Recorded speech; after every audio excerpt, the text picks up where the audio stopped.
They say some places hold memories, that walls can whisper stories of those who came before.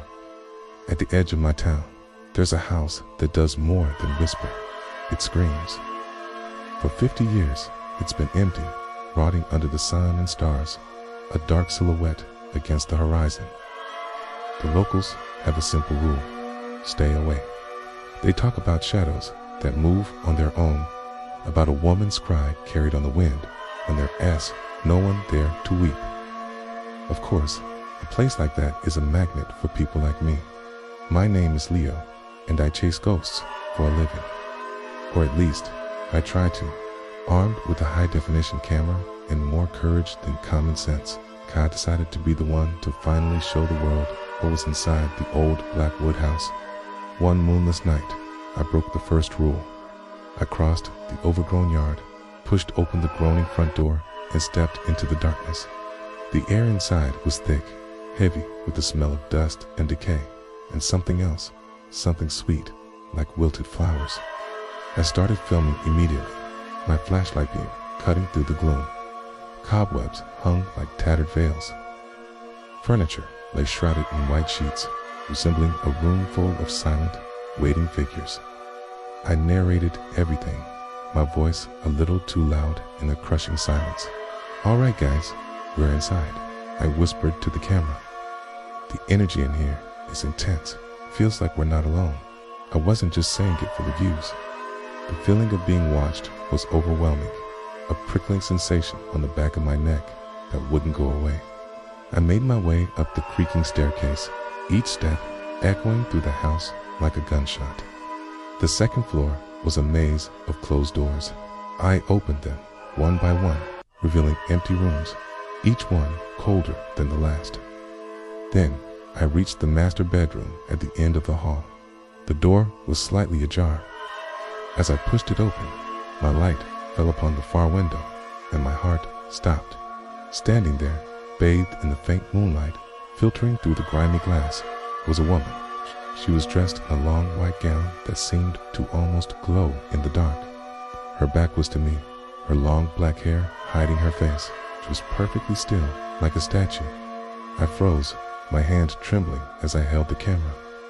"Hello?" I called out, my voice cracking. No response. She didn't move a muscle. I took a hesitant step forward, raising the camera to get a clear shot. "I'm not here to hurt you," I said, trying to keep my voice steady. That's when she turned, slowly, unnaturally.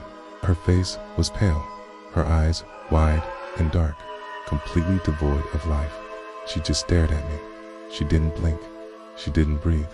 A cold dread, colder than any winter night, washed over me. I swallowed hard, my finger hovering over the record button.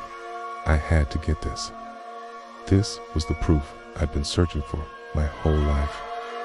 I aimed the camera lens directly at her face, zooming in.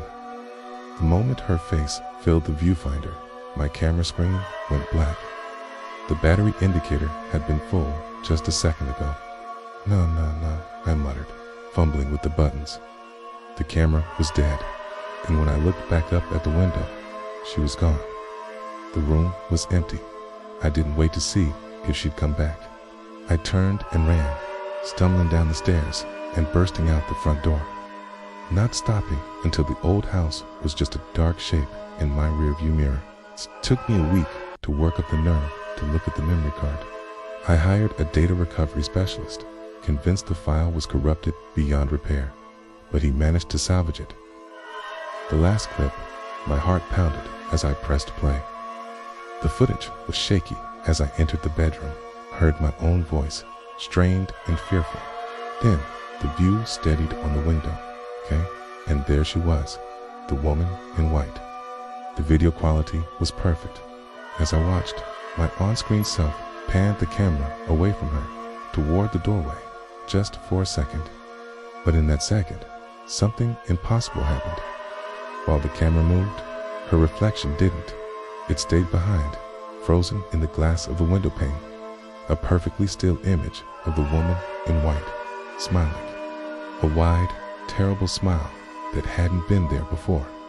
The footage ends there. Not every sound has a source. Not every shadow is empty. If you've ever experienced something you just can't explain, something that sends a shiver down your spine in the dead of night, maybe you weren't just imagining it. Sleep well tonight, okay? And if you hear someone whispering your name when you're all alone, don't answer. Thanks for watching.